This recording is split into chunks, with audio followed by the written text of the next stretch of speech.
All right, welcome everyone. We're just going to take a second to virtually file in before we get started. We've got a few housekeeping details. As I always say, it would be lovely if I ever thought to cue the Jeopardy music right now, and I forget every single time, but one day I will remember and I will play it as we all file in. Thank you so much for all virtually coming out tonight. I'm Gracie, I'm the events coordinator for print. Just a few housekeeping details before we get started. If you have any questions during the event, please feel free to enter them in the chat box, which is on the bottom right of your screen, or in the question and answer function, which is on the bottom bar of your screen. If you'd like to pick up either a copy of one book or both books from tonight's event, I'll include the link to the print page. You can just click right on through. We have plenty in stock, so should be all good to go. And now for our speakers.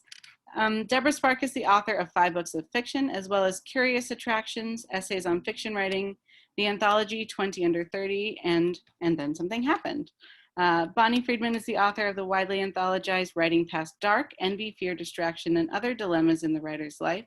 She is also the author of The Thief of Happiness, The Story of an Extraordinary Psychotherapy, and Surrendering Oz, A Life in Essays. So please join me in virtually welcoming Debra Spark and Bonnie Friedman. Thank you, Gracie. So Bonnie and I, actually, we go way back because we were in graduate school together. And I feel like I should be the publicist for her book because the number of times I have recommended her book to students, undergraduates, graduates, I have sold a lot of copies of this book. And I feel like the essay that I most often recommend is the one on writing about the family, which I will just say for those in the audience who may not have read the book already, starts with this great line, which is, "The best stories I know I must not tell." And then she sort of speaks about that and then quotes Charles McGrath, who used to be the editor of The New Yorker, saying essentially, you know, as a writer, at some point, you are going to have to hurt the feelings or offend someone when you write about them, and essentially go ahead and do it, anything for art. And then she asks, like, well, what kind of morality is that? And then goes into quite a complicated discussion of what you should and should not do if you were thinking of using family stories. So my question, but I was talking about this with one of my undergraduates today, and I thought, as intricate and detailed as this discussion is, and it's fascinating, it brings in Frankenstein, it brings in all this stuff, I realized at the end, I wasn't 100% sure what you were arguing. I know one thing you were arguing is that by not telling certain family stories, that's how, like, stories that should come out, Me Too stories, rape stories, you know, the kind of horrible stories that get hidden in families. But I wondered in the end, like, where you fall for yourself personally on telling personal stories, and also how you advise your students, because it's such a tricky issue. It is a tricky issue. People have, strong feelings about, whether they're betraying people in their family. I'm always surprised by the number of students who share their writing with the person that they were writing about. They feel like they need that person to sign off. They feel like that's being honest. My own self, I feel like many of the reasons that we write are to get to an understanding of the very aspects that we can't say out loud. They're secrets even from ourselves. And an act of writing is a way of claiming oneself and understanding oneself. And so I've been lucky in my own life. My mother actually said to me, "Write about me whatever you want." Right. I know that I have written things that I hope, don't cause trouble for me. I've been lucky so far, but sometimes I hide what I'm writing from the people that I'm writing about. To me, you're right. I probably didn't come down very clearly because it isn't, there are costs to be paid if you offend somebody. There was some, I remember the novelist Robertson Davies saying that he waited until all the people he wanted to write about were dead. I think it was in the 60s or 70s before he really got into the writing.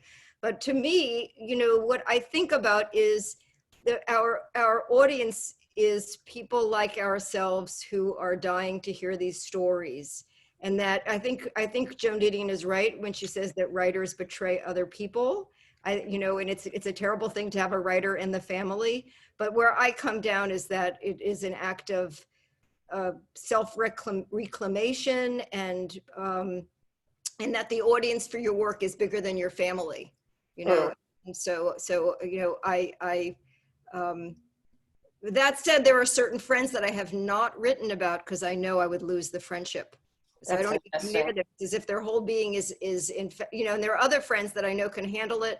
And I think that we often write down a narrower version of the person than is true in real life, or that we would even want to admit. It's like we're exploring something. We're creating a slightly grotesque version because feelings that we weren't allowed to express are coming out. And so I think that that's also confusing, because it's not as if the character on the page, even with the same name, is actually the fully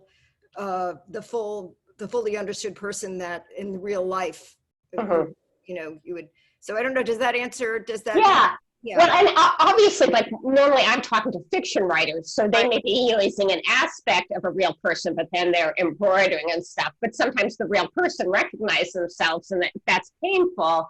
You know, like, you don't want to cause pain. You don't want to hurt, obviously, anyone when you're writing. I mean, one of the stories you tell in that essay, which is, you know, shocking, is and I don't know the book that you're referring to, but you reference a woman who wrote a novel about her marriage, and then her husband killed himself. And, you know, obviously there's maybe not a direct line, but clearly the suggestion is that he felt so exposed by the novel that he couldn't bear it.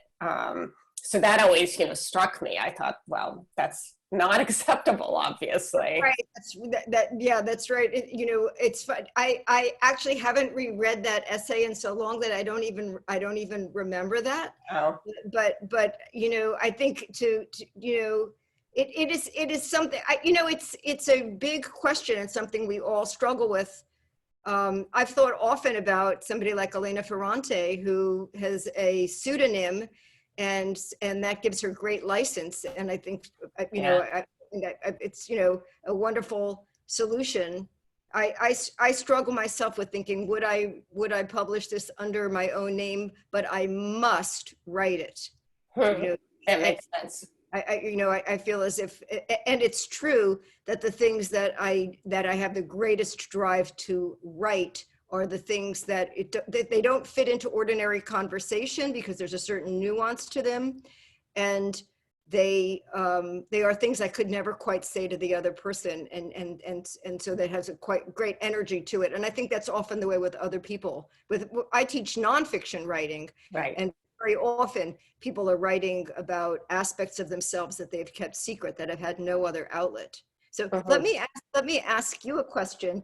You know, I was reading your book, and I feel like, and then something happened, is sort of a master class on fiction writing technique, as well as a series of beautifully constructed essays on their own. And I noticed that a full 8 of the essays were published in the Writer's Chronicle, which speaks to just how they take on really knotty questions and are incredible craft essays. With you really teach how to read as a writer over and over again. You know, the way you think through a technical problem is through the examples that you give.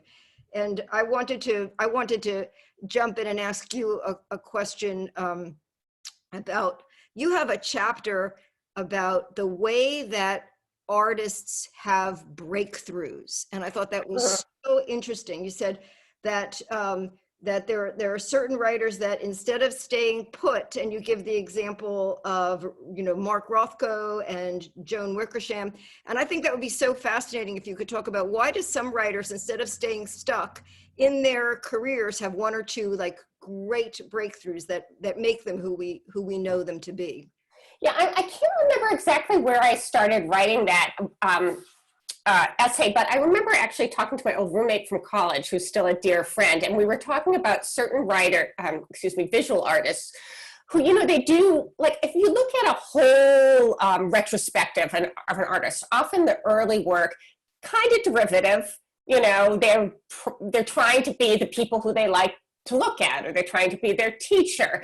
And then often you see them maybe coming to their own, but artists who I was really interested in looking at is the ones who somewhat late in their career make this huge jump where they're writing something that no one else is doing. It's complete, or painting something that no one else is doing. So Rothko, I mean, if you look at his early work, it's not like what a Rothko looks like, or, you know, there are other artists that are like that they have a sort of signature style that they only get to at a certain point. And I think they're sort of coming to their own. They're sort of pushing away their influences.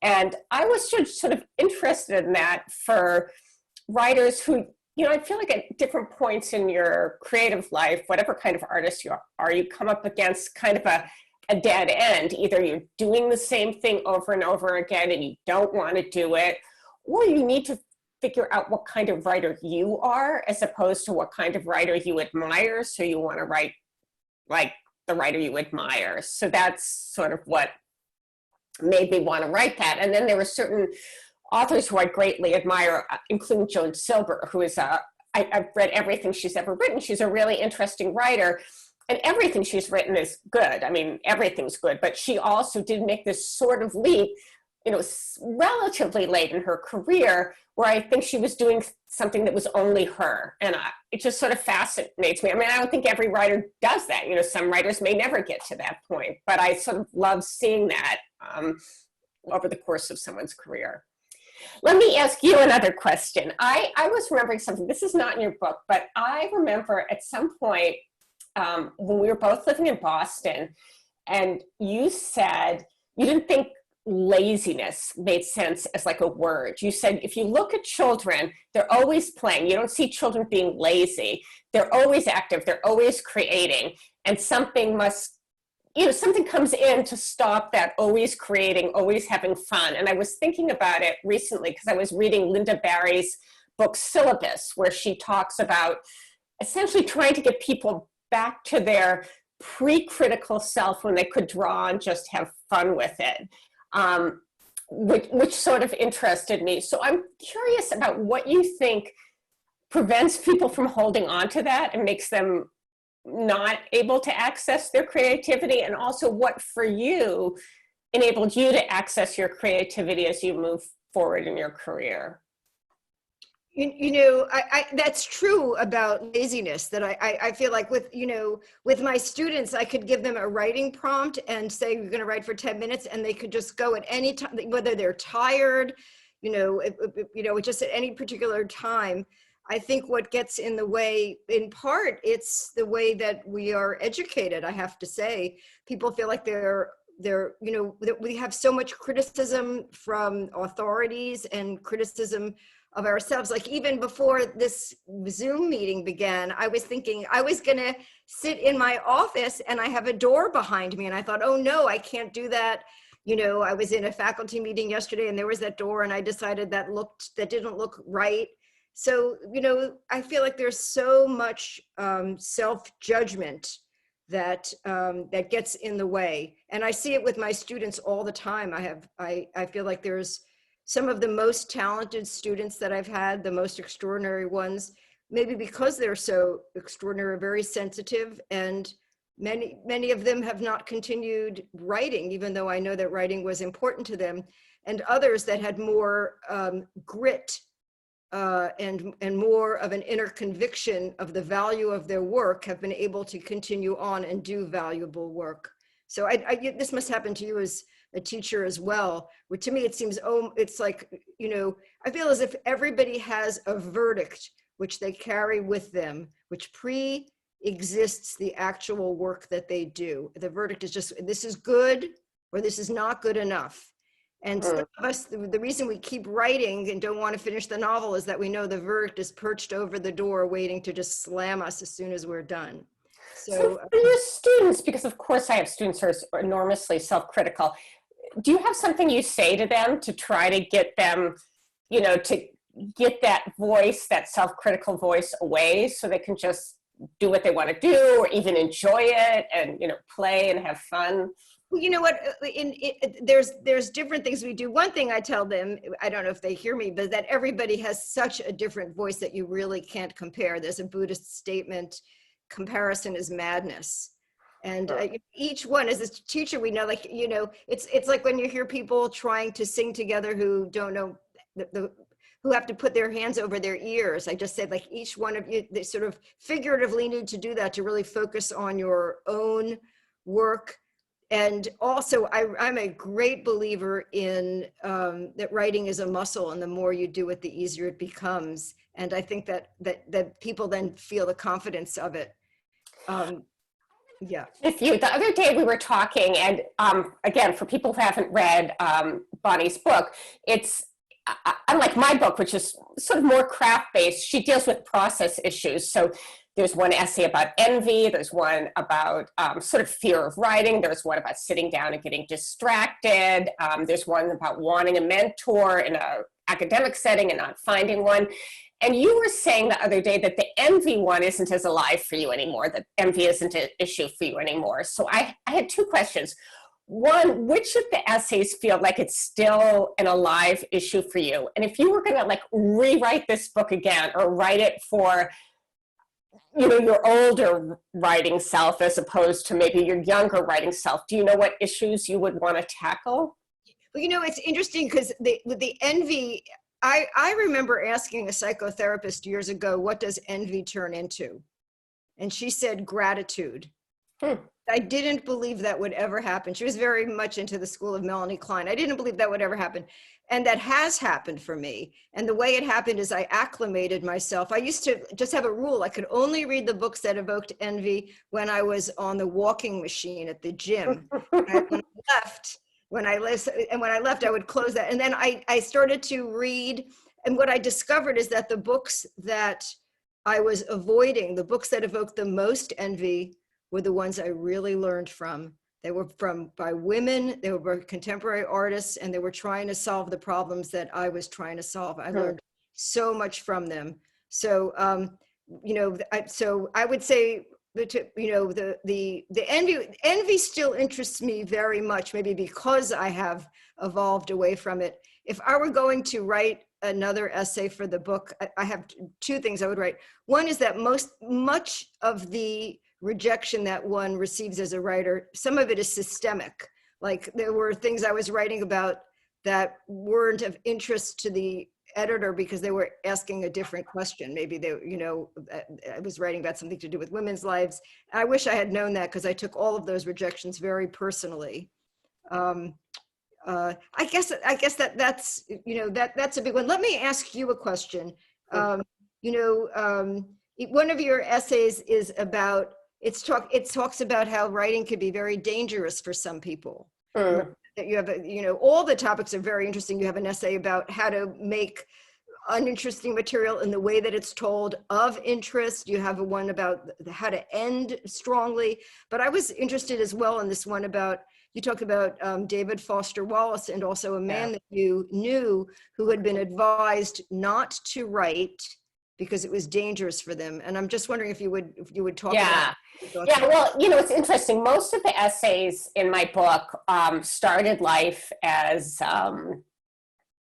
lectures for the MFA program I teach in. So they were originally lectures for graduate students, and then I turned them into essays. So the two exceptions are the first essay, which I wrote because I got petitioned by an anthology. So the only essay in the whole book that I sort of generated is that one. And I had known this lovely, really, really lovely man in college, and we, well, the short version is he was schizophrenic. He had a schizophrenic break after college, and he murdered his fiance, who I also knew.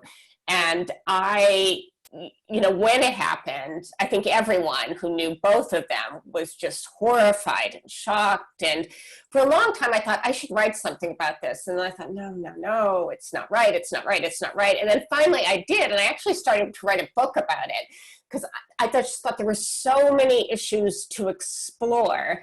And then it turned out someone else was writing a book about it and already sold a contract. So I stepped back. I already sold the book, so I stepped back from it.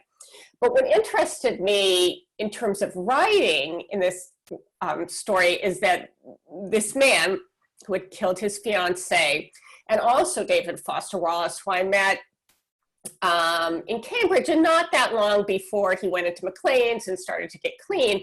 Both of them were told upon entering the psychiatric hospital that they should not write. And I thought, wow, that seems odd. Is that prescription typical? And I remember asking two psychiatrist friends of mine, and one said, well, not really. And then another psychiatrist said, well, maybe the idea was that you really need to work hard when you're in a psychiatric hospital. You can't be creating things. But I think in the case of the man who murdered his fiancée, I think his characters were like literally talking to him in a way that people metaphorically will say, but I think they were literally talking to him. And also in his case,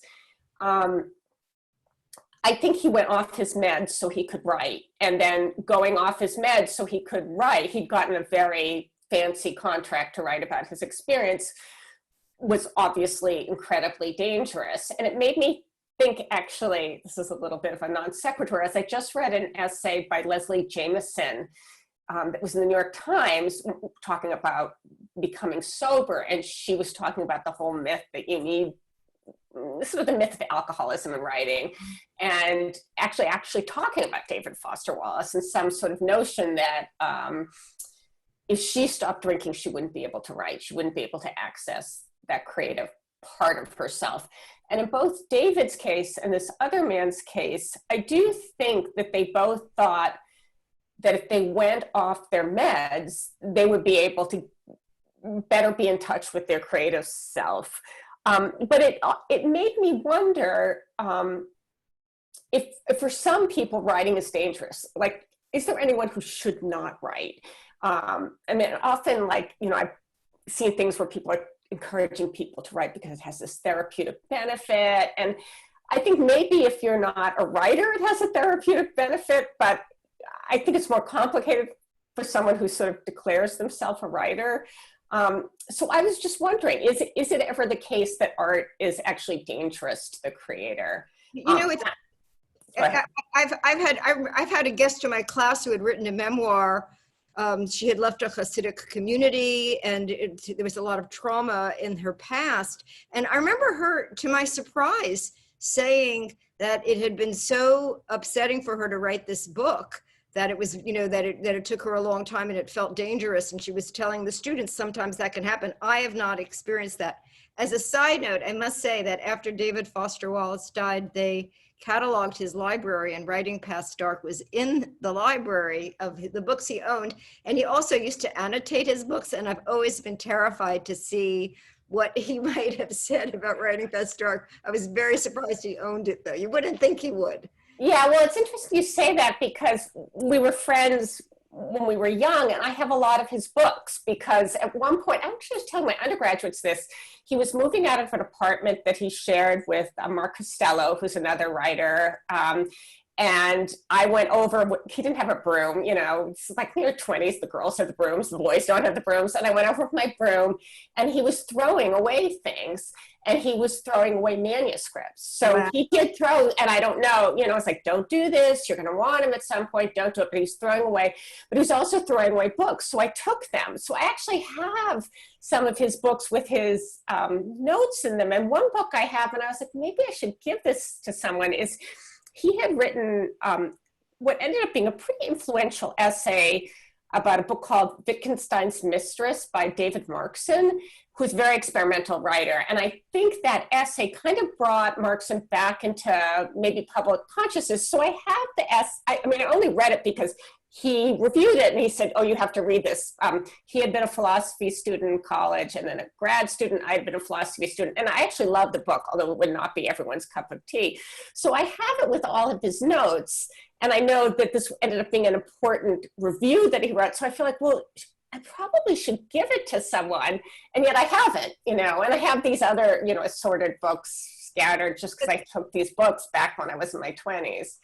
So let me ask you, I have another question I wanted to ask you, which is, you have an essay about, well, you say the one thing that a creative writing professor is not supposed to say to a student is, this isn't interesting. Like, we're always supposed to act like every subject is valid and interesting if approached the right way or approached with nuance. And I do agree with that. But in this essay, you talk about what makes for a very good story, and you give the example of 4 or 5 different journalists who all wrote about the same bridge in China that people would be jumping off of, and yet one in particular journalist did it, who had a piece in GQ and took such an interesting angle. And it made me think about Joan Didion writing Some Dreamers of the Golden Dream, which was about a crime that all the journalists were covering, and yet her essay we're reading 30 years later. So I'm wondering, like, yeah, everybody was covering the same one. It was, so I'm wondering if you would talk a little bit, like, what do you do when you are writing about something that that to make something interesting that is sort of, not inherently so, since everybody has the same material. Well, I'll tell an anecdote that's in that essay just because I kind of like it. So the story is a story about a man who on the weekends would try to save people from jumping off the bridge in China, where a lot of people were jumping to their ends. And there had been a lot of newspaper stories about it. There was a documentary about it. But then Mike Paternity, who's a really interesting writer in general, wrote a piece in JQ that was, I think, particularly fascinating. And he just had a great angle in on it. And he told me this anecdote, and I thought, well, this is the way his mind works and why he's such a good writer. So GQ, they have both serious, very serious journalism, but, sometimes the lighter things that go with a magazine that's like GQ. And they wanted Mike to do a celebrity portrait, and he kind of didn't want to. I mean, he's done them in the past, but it's not what really interested in him. I think his mind is really capacious and goes to other things. But they were pushing him and said, well, come on, like, if you could do anyone, who would you do? And apparently he said to them, well, I'd like to do Leonardo DiCaprio's shoes. And his idea was that he would write like a sort of faux, celebrity portrait of his shoes, like Leonardo DiCaprio would be like in on it and would be sort of a joke and sending the whole thing up. And in the end, Leonardo DiCaprio's people weren't interested in it. But I thought that's what's so good about him, that even like being given the assignment, like, okay, any celebrity you want, instead of just picking someone interesting and going for it, he just comes in at an angle that, no one else would think about writing some celebrity's shoes. I agree with you that it's all about the angle. I remember I used to write pieces for the New York Times travel section, and I remember the talking about, and I said at one point I was going to take a certain trip, and the editor said to me, well, what's your angle going to be? And it had never occurred to me until she said that, that you need an angle, and that's what makes it interesting. And with the GQ piece, so much of it depended on the image that the writer gave of the bridge. Just the way with Joan Didion's piece, so much depends on her thesis about California. That drives it forward. Say the name of the Joan Didion piece, because I don't know it. Some Dreamers of the Golden Dream, and it's about it builds up to you discovering that it's about a crime where a woman who had watched the movie Double Indemnity decides that she's going to she's going to get money by murdering her husband so she could run off with her lover. And Joan Didion has this thesis like, well, this is what America has come to, where, people who are inspired by this is their great education. But she talks a great, it's her thesis about America that makes it much more than just a crime story. So yeah, that's woman emblematic, just the way in that piece about the Chinese man on the, on the bridge, there's something about the emblem of this enormously long bridge going to modernity that is making people bleak. Right. He actually, aside from that, he has an extremely interesting thesis where he takes the individual story and he kind of puts it in quite a big context about what's happening in China, sort of in general, in terms of sort of the economy and stuff, and people are left behind. I would say I teach creative nonfiction writing, and I would say the ability to you talk about this a little at a certain point where you talk about you need the I, the letter I, and the I, so the person, the protagonist, but also the perspective on it. And I think that that's something that a lot of, when people are just beginning to write nonfiction, they need to get permission to make theses, to have bigger ideas, because it's sort of like drummed out of people, like don't generalize, show, don't tell. And in some of the writing that you were talking about, it's actually the meditation, the reflection that makes it more. Yeah, and I should say that the I is not me. That's Maureen Stanton. I actually had to go teach a creative nonfiction, which I write a little bit, but I don't teach it, and she gave me that idea. I have a question about you. So we were both at Iowa, we were both studying fiction, and I feel like your creative nonfiction is so much like fiction. I mean, you can see, sometimes like in this book, Writing Past Dark, you sort of do a riff, which is of this character that presumably you were working on at the time. But it seems to me that you sort of moved more purely into creative nonfiction. And I'm wondering how that transition has been for you, and if you are ever still pulled back to fiction, or you really feel like, maybe you studied that as a student, but you're really in the nonfiction world. I have been working on a novel that I finally finished after a very, very long time. So that is so satisfying, and it has helped me to appreciate, the sort of things that you write about in your book, that the structures of a novel are very different from the structures of a short story. What I found was and I find writing nonfiction much easier than writing fiction, because for me, writing nonfiction is a way to figure something out. I will often know about a half or 2/3 of it, and I know if I don't write about it, I will never reach that further thing. To me, it's like a prosthetic arm. You could reach further and you could clamp the thing that you need to reach. And I think too that there's something about having to write a string of sentences that takes you further, that most of us have certain thoughts that we think them half the way through or 2/3 of the way through, and then we begin again, we mull them over. But having to finish the sentence and then write the one that is the one that follows, it help for me. Nonfiction writing allows me to be smarter on the page than I am in life. And that's why I'm always writing essays. I'm always collecting ideas for essays. That I feel like it allows you to be the analysand and the analyst. That's interesting. It's interesting you said that, because I was thinking when I was rereading this book, and then, I've read your 2 other books too, and I've often thought, there should be a therapist who is just a therapist for artists, and you should be it, because you're so good at, sort of like not only being compassionate with what people are dealing with, but sort of getting under the rock of, like, what is that? Like, why are you in that sort of complicated bad space? So I want to ask you a separate question, which is, I'm really curious about what you are thinking about the challenges of writing right now, because it's just such, like, me personally, I need distance from something to write about it. And it seems like the only thing to write about is like the disaster of the present moment, but I sure can't do it because I'm in the disaster of the present moment. So I wonder if you're writing about what's going on, in all these ways now, or if that's something you haven't been able to approach. I think about this a very great deal. I feel like we are living in a regime where the desired thing is to be in a constant state of turmoil and torment, and it began on January 20th of 2016. So I think, part of me just feels like, as an act of resistance, to reclaim one's own mind is important. And I think about the artist Charlotte Solomon, who was, running away from Nazi Germany and making paintings in France, even while her life was in danger. She ended up being captured and sent to dying in Auschwitz.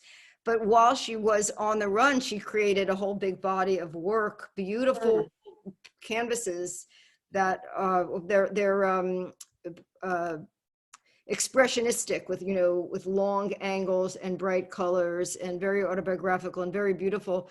So, and then I think too about Claude Monet, painting during the First World War and being told by Clemenceau, this is your responsibility to the French people to keep painting those water lilies.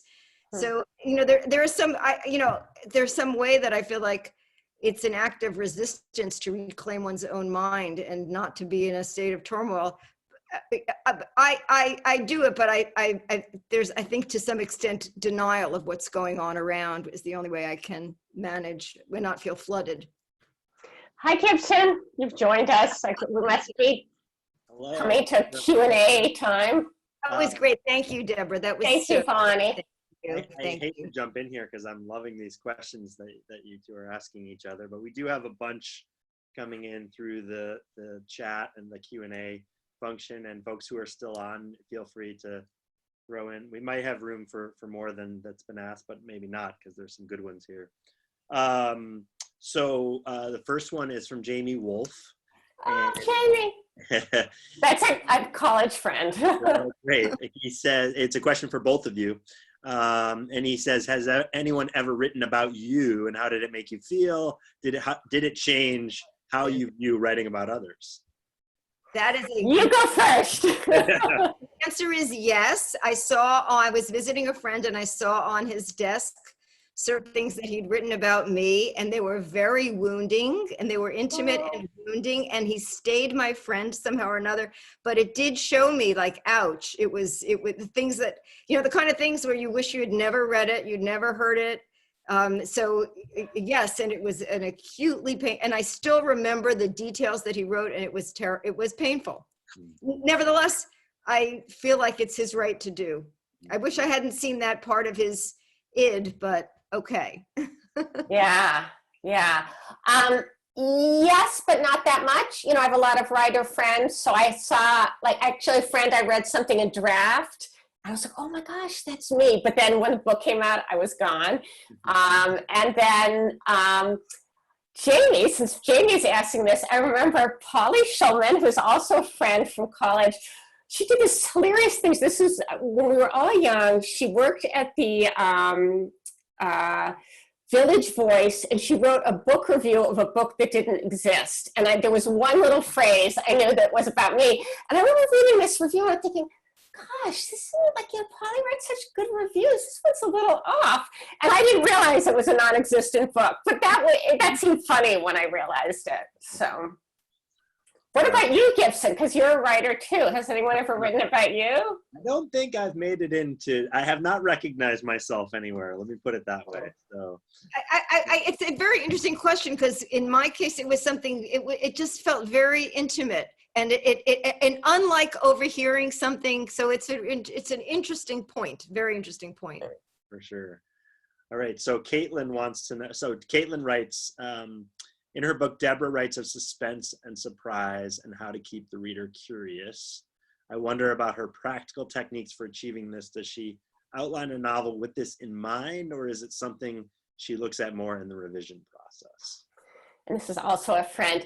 I often, I'm thinking of my last novel, I don't know where I'm going. Sometimes I will hear a surprising story as I'm going, and that becomes the surprise in my novel. So sometimes I know the surprise in advance, but often as I'm writing it, some surprises will come in. I'll hear some surprising story, and that will sort of shape what I'm doing. All right, Katie wants to know from both of you, do you have any advice for those who are coming to writing later in life? Is it necessary to take courses or enroll in an MFA, or do you think reading and just writing is an education in and of itself? That's a great question. You should answer this first, Bonnie. I would not have really learned about writing if I didn't go into workshops. I really needed the feedback from other people. I don't think it needs to be an MFA program, but I think it's important to share work with other people who are also writers and maybe a little bit ahead. I was writing for years before I went to graduate school, and I do not think I was learning.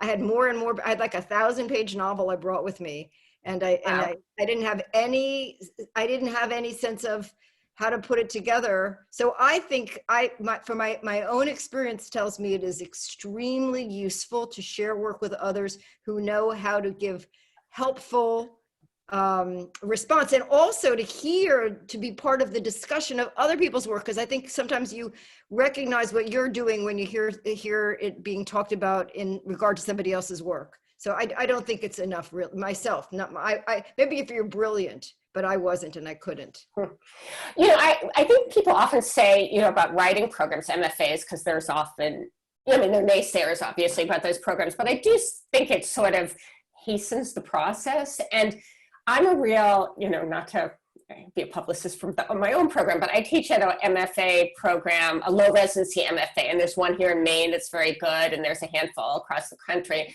And the one I teach in Warren Wilson, part of what I like it is it's a lot of the people who come to it are people who come later in life, and they're doing a low residency because they, you know, they can't leave their families, they can't leave their jobs, you know, they don't have, you know, that wherewithal. So I think if you can afford it, you know, obviously it's a financial commitment. I think aside from hastening the learning process, it also gives you community. And I think a community, like we have a great one here in Maine, in no small part because, you know, print and MWPA make it such a great community. But I think you need a community because of rejection, right? You know, like you're gonna either have internal rejection, external rejection. It sort of helps to it just helps to have other people to talk to. And also, you know, I read this book, I love this book, you should read it too. I think that's all good for a writer. All right. So Elizabeth's son, Will, has a question. He read Debra's book on, or read the book on pop fiction and has this question. Or in the essay on pop fiction, you mentioned overused conventions. Do you think there are other overused conventions in literary fiction? Yes, I do, Will. Will is, I have to say, Will is the son of Elizabeth Searle, who is herself a wonderful writer. Will himself is a great writer and a political person, and I've known him since he was like yay high. Yes, and I have to say I'm a little ashamed of my genre fiction essay because I think I'm a little too harsh on genre fiction. And I've backed off some of what I thought in that. And yeah, I definitely think there are conventions in literary fiction too. Mm-hmm. All right. So let's see. We have a good one from Liz Park related to the conversation that you two were having earlier. Have you ever written a story, a full novel, and then realized you had the wrong angle on it? If so, do tell. Ooh. That is a good question. You know, when I was in college, my teacher was John Hersey, who wrote Hiroshima, and I remember him telling us, The Wall, I think it's called The Wall. I'm going to forget. He wrote a book, it was in the library, and I remember him telling us, it was like 500 pages, that he'd written the whole thing, and he realized it was the wrong point of view, and then he went back and redid the whole thing, and I was like, I could never do that. So I haven't ever done that in the way he did it, but I certainly realized everything is wrong and started all over again. Yeah. This novel that I've been working on, I wrote it very close third, and I realized I needed to figure out ways to put more authorial distance in. And that was really interesting to do. And I could see that the book benefited from it, because the first time it all felt like an extended fever dream, you know, and I needed to write it that way. But then I realized, okay, the reader needs to have greater clarity on the situation. And it felt so nice to go in and bring, like, just to be writing about the world that the characters are in. So that was a great shift. All right, we have another one from Andrea De Leon, who writes, can you talk about the thesis in fiction writing? The story is about what happens to the characters, but the best fiction is about something else that's bigger, an idea, or I guess you could call it a thesis. How and when does that come into the work, the planning for you? That's such a good question. It is. You answer it, Bonnie, because I have no idea how to answer it. I will answer it. It's a good question. It's such a great question. And I feel like the feeling of the scope of the book comes in when you discover what the thesis is. But for me, and I think for many people, that happens quite late. Like, you needed to tell the story, and then you understand why it's universal and what is it the real story of. I mean, I thought that the story I was writing had to do about an affair, and then I realized it really had to do about the nature of intimacy. And I didn't discover that until long after my character did. And that allowed me to reshape and to give greater scope. So I think the thesis, when I remember reading playwriting books when I was first studying how to write a novel, and many of them had the idea of having a thesis or a general, they have a different way of putting it. And I rejected that. I said, fiction doesn't have that.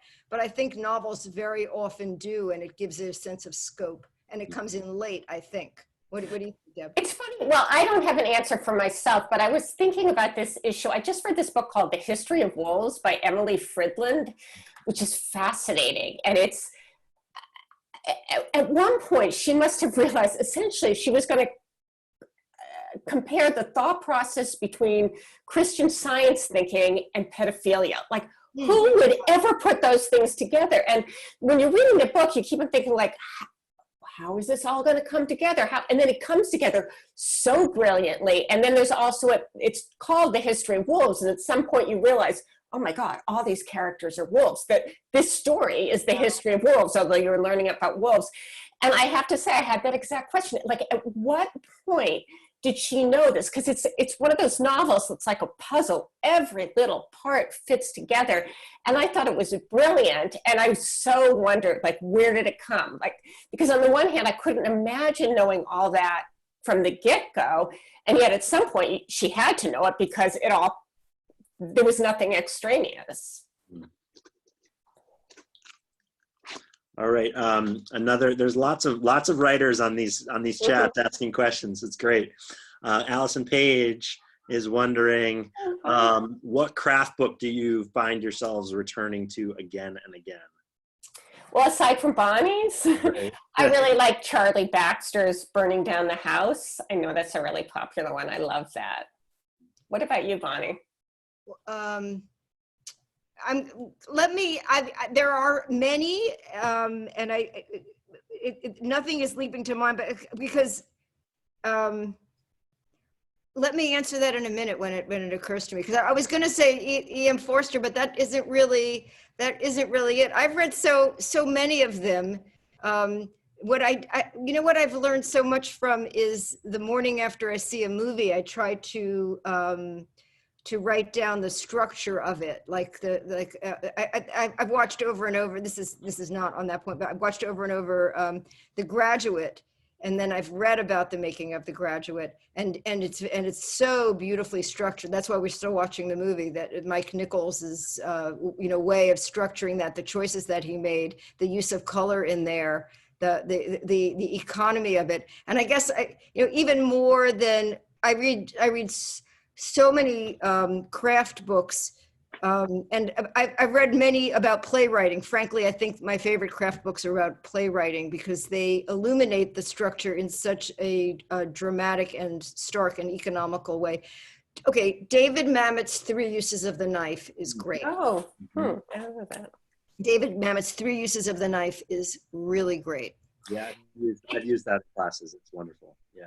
It's interesting you mentioned Mike Nichols, because Charlie Baxter, it's not in Burning Down the House, has this great lecture. I'm actually going to use it with my undergraduates, where he talks about Mike Nichols' idea by dialogue. And I'm forgetting, I will remember when I have to teach it, but what dialogue has to do. And so I love playing my class little snippets of The Graduate so we can look at like what's happening. Like, there's this famous scene where Dustin Hoffman is talking to Anne Bancroft and she's flirting with him, and at one point he goes, "You're flirting with me, Mrs. Robinson." Aren't you? Yeah, it's a great scene. There's like 6,000 different subtexts. It's brilliant. And it's sort of an example of, I can't remember the actual Mike Nichols points, but that, dialogue is either a negotiation or it's a this or it's a that, and all that's happening in that scene. And that comes out of his improv training. Elaine May talks about that one character is always trying to get something from the other character. Well, actually, I should say, since you say that, another essay I really like is Pete Turchi, who teaches at Warren Wilson. and is a great writer himself.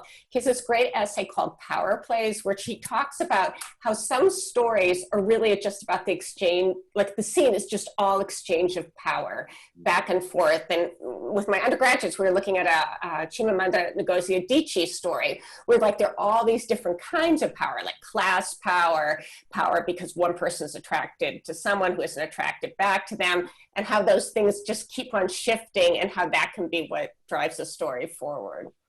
There's a good book on that point by Sandra Schofield called The Scene Book. And she talks a lot about that. And there's a lot of good examples in there. I know we're probably coming to the end of our time, Gibson. Yeah, we are. We just have time for one or two more. Let's see. Just trying to choose. There's more, more questions rolling in. When is it time to talk to someone about whether your project is viable? Somebody who's working on a writing project. I know, that's hard. It is hard. I don't even understand the question. You're supposed to, like the assumption is that you ask another person, is this viable? But like viable and sellable, like, in this, like the market's so mercurial, something that might sell this year might not sell in a year from now, or might not sell last year. So it is a tricky question. That book, if you're thinking marketable as viable. The Help was turned down 40 times, I remember reading. Oh, really? Yeah, or Love Medicine was turned down 13 times. So just because, who's, there's so many stories of pieces being turned down I'm suspicious of the question about whether something is viable. I just feel like as long as the writer is trying to figure something out authentically, I mean, they might be on the wrong track. The viability might have to be doing with, are you going deep enough into the inquiry? But I don't know that it's ever appropriate to. It's a dangerous question. It's an interesting and dangerous question to ask another person, is this, I've had people tell me a certain thing was not viable and I had to keep working on it. I was told, bronze this the way you would baby shoes and stick it in a drawer. I kept working on it. And I think it's got, so I don't, that the question of viability, I think, resides with the author. What do you think, Deborah? Yeah, I mean, yes, agreed. All right, final one. What are you both reading right now that you're into? The Boy in the Field by Margot Livesey. It is so good. I love all her books, but this might be my favorite one. How to Be an Anti-Racist, because he spoke at Colby last night. He was fantastic. And Cloud Atlas. Cloud Atlas. So this one, Lena Fernandez's new book, which in the beginning, I have to say, I thought it was very slipshod and was not excited by it. There's a book and it comes together marvelously and there's so much to learn from it. And then I'm reading a book that Isabel Wilkerson had recommended called Class Encased in a Southern Town, written in like 1937 by a Yale sociologist who was went down south and living in Texas. It explains to me what I encounter all the time and would not understand otherwise. It is a genius of a book, and I'm glad Isabel Wilkerson recommended it. It's about the caste system and how it works in the South. Very well done. And I'm also reading McDermott, Ninth Hour. It just began. Oh, I love her writing. Yeah. Well, I just want to thank you both for doing this. And on behalf of Maine writers and publishers and print, I also want to encourage all the folks out there to buy And Then Something Happened and Writing Past Dark and the other books by these two wonderful folks. And thank you both. Thank you, Gibson. Thank you, Gracie, who I know is somewhere. He's out there. Internet. And thanks for all the people who came. Oh, yeah. Listen. Thank you. Good night. Bye-bye. Good night. Thanks. Bye.